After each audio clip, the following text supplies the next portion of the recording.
From a $9,000 prospect to an All American champion, Merganser was small in stature, but his correct conformation drew Jerry Wells' attention.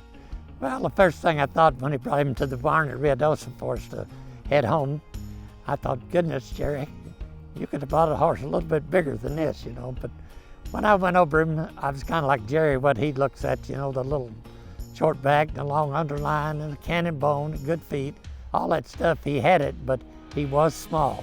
I did go with Dad quite a few times for him to work out at Jack's house. And I just remember Jack always saying, he goes, this stud's gonna be something. I'm telling you, we got a runner. We got a runner, and he would always tell us that. He ran him at El Paso at Sunland Park first and won that futurity. And that was one of the few times Jerry flew because he did not like flying. We're going down to the wind circle. We're really excited. And I said, Jerry, it's unbelievable. It's the first futurity I've ever won. And he said, Ron, it's the first futurity I've ever won.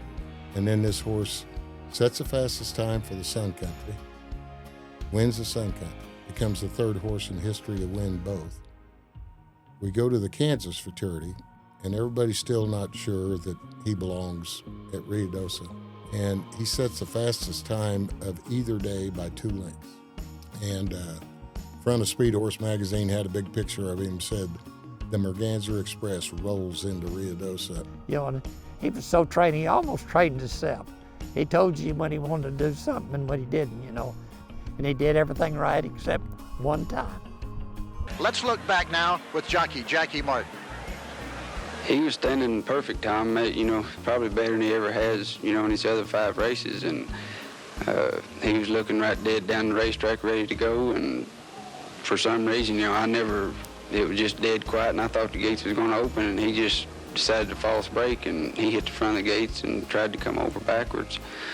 And the headman had, you know, trying to keep him off of me, and he pulled him over sideways, and he got his front legs over in the 6-horse stall, and, you know, was thrashing around, beating his head on the side of the gate.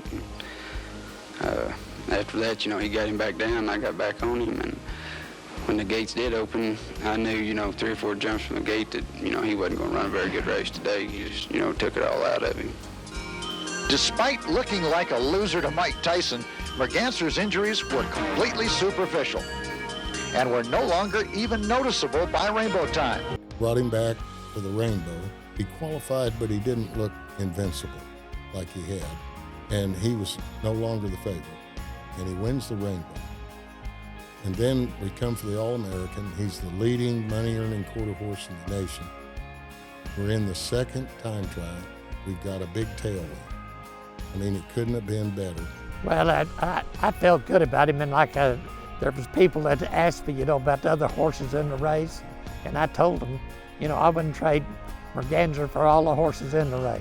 You know, that's the way I felt about Merganser that day. If everything went right, you know, he was going to give it all he had, and he did. He didn't win by much, but he got there first. And when Jackie Martin stuck his whip up in the air when they hit the finish line, you knew that he'd won it. But like I had mentioned to you guys before, I had broke my foot with a horse accident, so I was on crutches. And I told Dad, I said, well, if we win, how am I gonna get down there? And he said, if we win, I'm gonna carry you down there. I was like, okay. And he did. He carried me down the stairs with that skirt on and those crutches, and we were all in the wind picture. I think that was probably the most memorable thing, is just having everybody down there in that huge wind picture, you know, with Jack and Winona and Jackie. Because of course Jackie's not with us anymore, and he was the jockey. And he rode him every single time, and he was an amazing jockey. So they just had a bond that was just unreal.